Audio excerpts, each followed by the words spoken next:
2 நாட்கள் விடுமுறைக்கு பிறகு சட்டப்பேரவை இன்று மீண்டும் கூடியிருக்கிறது. சட்டப்பேரவையில் இன்று தமிழக அரசின் பொது மற்றும் வேளாண் பட்ஜெட் மீது சொல்லும்போது கேட்டவரை தன்வயப்படுத்தும் பண்புடன் கேட்காதவரும் கேட்க விரும்புமாறு கூறப்படுவதுவே சொல் வன்மையாகும்.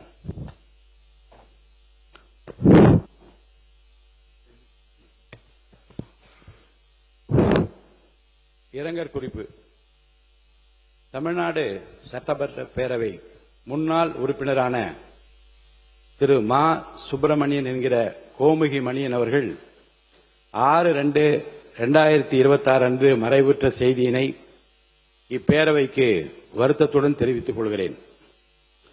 திரு மா. சுப்பிரமணியன் என்கிற கோமுகி முனியன் அவர்கள் 1977, 80ஆம் ஆண்டுகளில் சின்னசேலம் தொகுதியிலிருந்து தமிழ்நாடு சட்டமன்ற பேரவைக்கு தேர்ந்தெடுக்கப்பட்டு பாராட்டத்தக்க வகையில் பணியாற்றினார்கள். இம்முன்னாள் உறுப்பினரது மறைவால் அவரை பிரிந்து வருந்தும் அவரது குடும்பத்தினருக்கு ஆழ்ந்த இரங்கலையும் அனுதாபத்தையும் இப்பேரவையின் சார்பிலும் என் சார்பிலும் தெரிவித்துக் கொள்கிறேன். மறைந்த இப்பெருந்தகைக்கு மரியாதை செலுத்தும் வகையில் மாண்புமிகு உறுப்பினர் அனைவரும் எழுந்து நின்று 2 மணித்துளிகள் அமைதி காக்குமாறு கேட்டுக் கொள்கிறேன்.